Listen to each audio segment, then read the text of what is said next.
Hi guys, நம்ம இன்னைக்கு தான் பார்க்க போறோம்னா அதுக்கு முன்னாடி ஷார்ட்ஸ்லையும் சரி லாங் வீடியோஸும் சரி நல்ல வியூஸ் பண்ணுது. இதே மாதிரி சப்போர்ட் பண்ணுங்க. இன்னும் பார்க்குறவங்க என்ன பண்ணுங்க, சப்ஸ்கிரைப் பண்ணுங்க.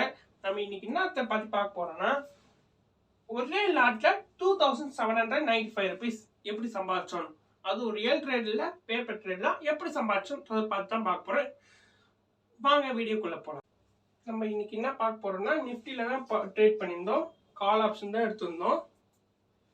25,150 ஸ்ட்ரைக் ப்ரைஸ் தான் எடுத்திருந்தோம். எவ்வளோன்னா 321 ரூபாய் வந்து இது பண்ணியிருந்தோம். ஒரு லாட் எடுத்திருந்தோம். ஒரு லாட்டில் வந்து எவ்வளோ பைசா செலவு பண்ணோம்னா 20,865 ரூபா செலவு பண்ணியிருந்தோம். நான் காலையில் வந்து 9:10 பார்த்தேன். புதன்கிழமை நான் நேற்று வீடியோ போடணும்னு நினச்சேன். இந்த வீடியோ எடிட் பண்ணேன். நான் புதன்கிழமை 9:10 நான் என்ன பண்ணேன் பார்த்தேன். இந்த மாதிரி மார்க்கெட் வந்து நான் எப்படி என்ன ஒரு 30 பாயிண்ட் ஏறினா கூட ஒரு நல்ல டீசெண்டான ப்ராஃபிட் ஆகும்னு சொல்லிட்டு ப்ரீ புக் மாதிரி பண்ணி வச்சிட்டேன். நான் பண்ணி வச்ச உடனே என்ன ஆச்சு, மார்க்கெட் வந்து ஸ்டார்ட் ஆகும்போதே எனக்கு ஒரு நல்ல ப்ராஃபிட் கிடச்சிது. நான் அதை புக் பண்ணிட்டு வந்துட்டேன். இது வந்து நான் என்ன சொல்கிறேன்னா, மார்க்கெட் என்ன கொடுக்குதோ நீங்கள் எப்போவுமே மார்க்கெட்டில் வெயிட் பண்ணுறதோட என்ன கொடுக்குதோ வாங்கிட்டு வருங்க. நான் லாஸ்ன்னு சொல்ல, ஒரு எப்பவுமே வந்து மார்க்கெட்டில் வந்து ரொம்ப நேரம் இருக்காது. ரொம்ப நேரம் இருந்தால் இந்த ப்ராஃபிட் வந்து எனக்கு என்ன இருக்கும், லாஸ் ஆகிருக்கும்.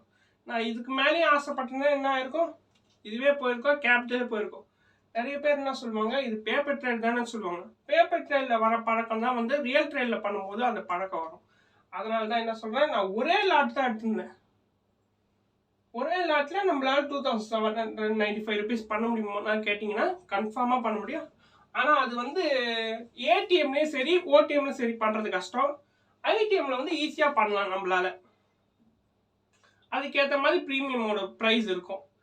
அதனால தான் நான் என்ன சொல்கிற வரேன்னா, எப்பவுமே ஐடிஎம் மட்டும் பண்ணுங்க, உங்களுக்கு ஈஸியாக ப்ராஃபிட் கிடச்சிடும். நீங்கள் நினைக்கலாம் ஐடிஎம் ப்ரைஸ் அதிகமாக இருக்குன்னு.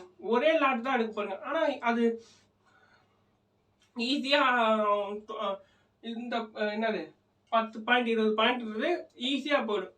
இதுவே நீங்கள் ஏடிஎம்மும் ஓடிஎம் எடுத்திங்கன்னா போகும், ஆனால் உங்களுக்கு அதுக்கேற்ற மாதிரி டைம் டியூரேஷன் எடுத்துக்கும். ஒரு வாட்டி இல்லைன்னா கீழே கூட போயிடும். நம்ம நம்பி கூட என்ன பண்ண முடியாது, இன்னும் லாக் பண்ணி கூட வைக்க முடியாது, மறுநாள் விற்றுக்கலான்னு சொல்லிட்டு. ஆனால் அதுவே ஐடிஎம்த்தில் இது வாங்கினீங்கன்னு வச்சுக்கோங்களேன், ஒரு வேளை 3,000-4,000 குறைஞ்சிச்சுன்னா கூட ஒரு பாசிபிலிட்டிஸ் இருந்தால் மார்க்கெட் வந்து ஏறும்னு நினச்சி இது ஆனால் நம்ம இது பண்ணி கூட வைக்கலாம். அதனால தான் எப்பவுமே என்ன பண்ணுங்க, ஐடிஎம் மட்டுமே சூஸ் பண்ணுங்க. ஓகே, நான் இதுக்கு முன்னாடி நான் வீடியோ கொடுக்க தாமதமானதுக்கு மன்னிச்சிருங்க. இதே மாதிரி என்னால் முடிஞ்ச அளவுக்கு நான் வீடியோஸ் கொண்டு வர ட்ரை பண்ணுறேன். நீங்கள் நம்ம சேனல் புதுசாக இருந்தீங்கன்னா சப்ஸ்கிரைப் மட்டும் பண்ணிக்கோங்க. கூடி சீக்கிரமாகவே நிறைய வீடியோஸ் வருது, முக்கியமான வீடியோஸ்லாம் போட போகிறேன் இனிமேல் தான். நீங்கள் என்னை ஃபாலோ பண்ணணும்னா ஃபாலோ பண்ணிக்கோங்க, சப்ஸ்கிரைப் பண்ணணும்னா சப்ஸ்கிரைப் பண்ணிக்கோங்க. தேங்க்ஸ் ஃபார் வாட்சிங் வீடியோஸ்.